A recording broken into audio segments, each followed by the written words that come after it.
know what you're thinking. It's time for me to shave, and you're right.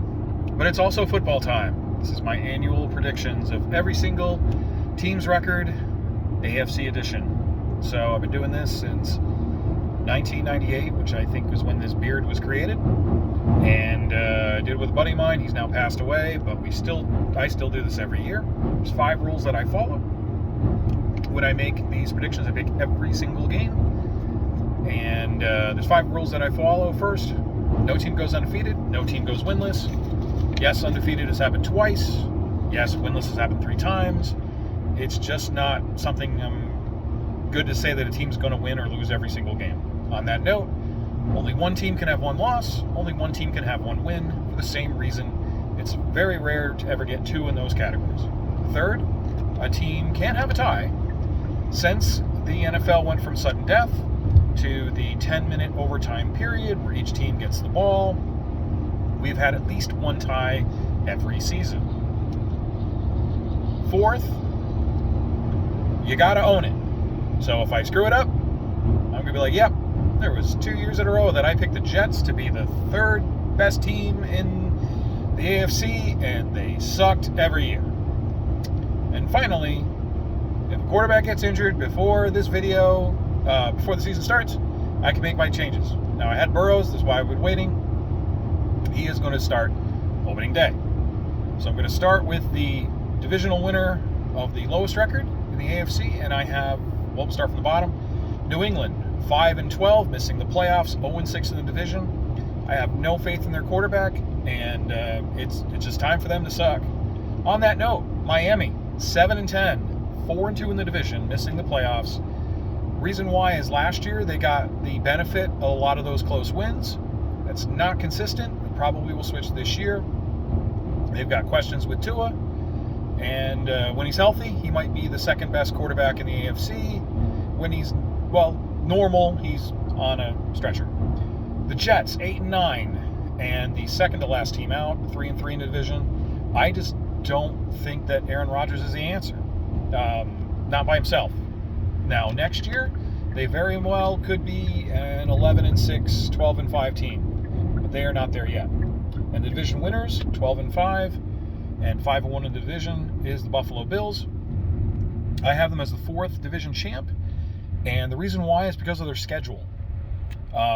They have some bad, when they play a lot of good teams, they're coming off of either very strong road wins or very strong road games, or the other team has like the mini bye.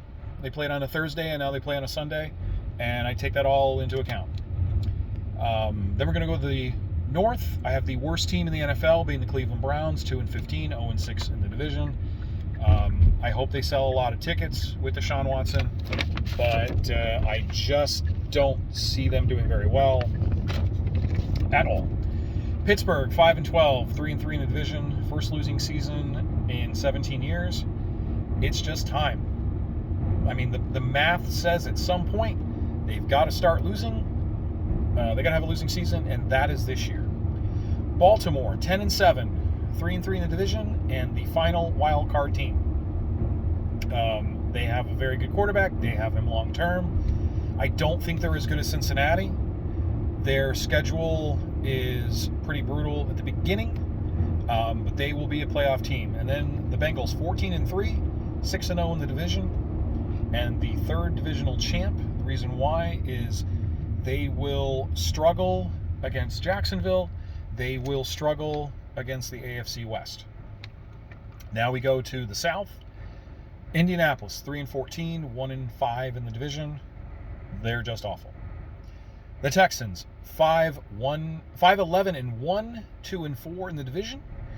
I'll bring up the ties on the NFC video, since the tie is on the NFC side. The Texans will do very well next year when they get more of Cleveland's picks, but they are just not there yet. They still have a lot of issues to address. Tennessee, 13-4, 3-3, 2nd wild card team. It's a bounce back year for them. Tannehill's not bad. He's probably on run out of time. This is probably his last season in Tennessee, but they have improved at wide receiver. They have improved on their line, and they last year, much like Miami, won a lot of close games. and they probably won't happen this year. They probably won't lose as many close games this year and swap that up. And Jacksonville, 15-2, 6-0, and loses loses on a tiebreaker to the AFC West champion. They have a very good young quarterback. They have a lot of scheduling quirks that are in their favor. They play in London, and then they have a, quote, road game the next week in London against Buffalo. They don't have to worry about the travel. They have a lot of these weird quirks. They have a lot of Thursday to Thursday then Sunday games. And because of their schedule, I think that they are a tiebreaker away from winning overall. Now we go to the West. Vegas, 5-12, 0-6 in the division. They're not better at quarterback. They're just not a good team yet. And I don't think they'll be good for a while. Denver, 9-8, 2-4 in the division. Last team out. Last team out because they are going to get swept by Kansas City and LA. LA, 14-3. Well, let's put it this way. They're 14-2 going to the last week of the year. They're at home against Kansas City, and they will do the most LA Chargers thing they can do, which is lose at home and lose the division. They'll go 5-1. They will beat Kansas City early.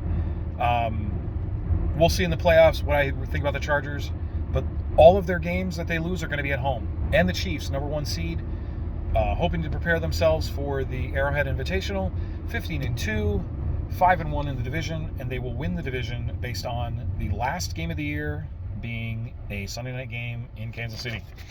So, 1 seed, Kansas City with the bye.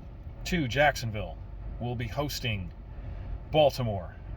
Cincinnati will be hosting